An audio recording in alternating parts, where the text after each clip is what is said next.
Dear student, let's start the next topic. हम discuss कर रहे थे लास्ट डे, हमने बताया था कि how pastoralist affected by the colonialism period and how Britishers were control their life for new rules and regulation. Just move to next topic. Next topic is effect of heavy taxation.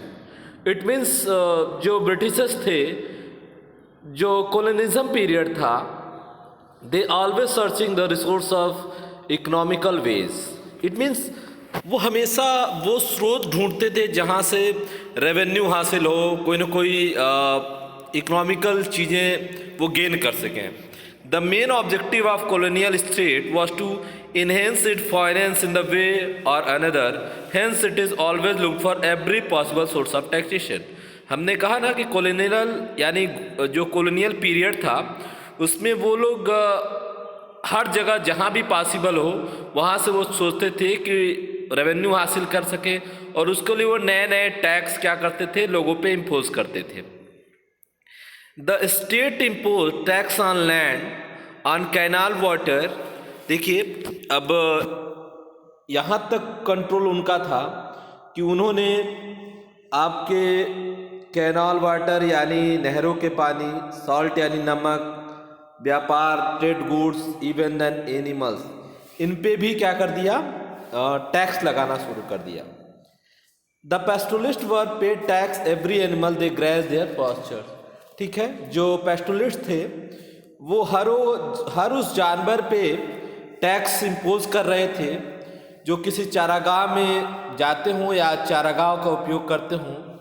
Bye mid 19th century in most of pastoral tracts of India grazing tax was introduced. ठीक है, 19th century तक बहुत तरीके के tax, नए नए tax उन पे इम्पोज कर दिए गए कि अगर पशुओं को आप कहीं चराते हैं तो उसका आपको टैक्स पे करना पड़ेगा। The system of tax religion was made effective and tax went to increasing rapidly.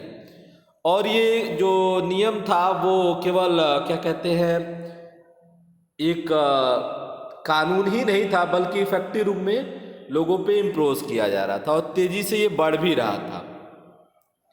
ठीक है, आगे बात करते हैं।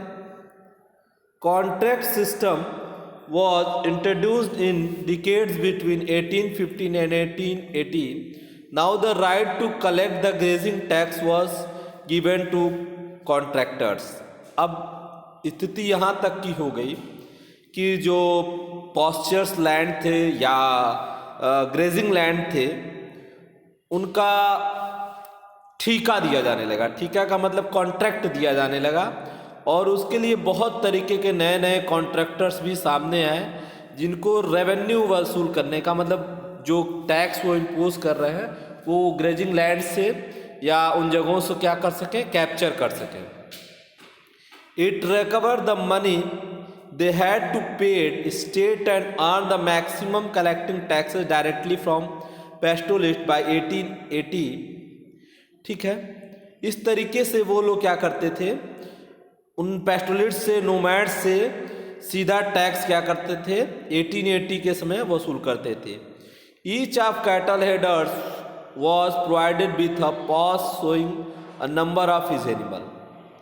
जो भी पशुओं को रखने वाला समूह था या जो पेस्टोरलिस्ट पशुओं को रखता था उसको ये भी शो करना पड़ता था कि कितने उसके पास नंबर ऑफ एनिमल्स हैं, जानवर हैं, और उसके हिसाब से उन पे टैक्स क्या किया जाता था, तय किया जाता था।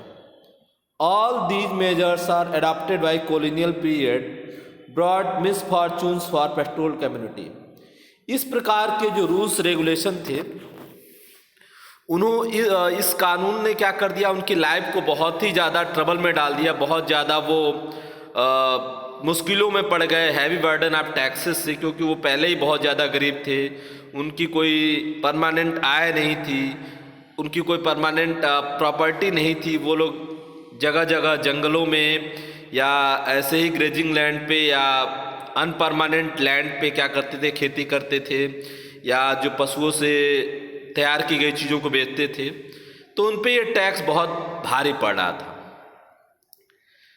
Herders could no longer freely graze their cattle in forest. जल्दी उन पे ये प्रतिबंध लगाया गया कि वो एकदम स्वतंत्र पूर्वक जंगलों में अपने जानवरों को नहीं चढ़ा सकते थे। It resulted to acute shortage of froze animals, the लिंगटोस्टिप डिक्लाइन नंबर ऑफ हर्ड्स। और धीरे धीरे उनके अंदर एक जो जानवरों को जो पालने का उनका एक पेशा था, उन्होंने उसको इग्नोर करने लगे क्योंकि ये चीज़ें उन पर भारी पड़ने लगी।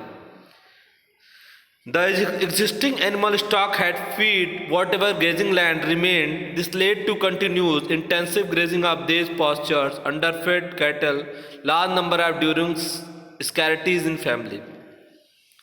बहुत सारे परिवार इस कानून के तहत बर्बाद हो गए, तबाह हो गए।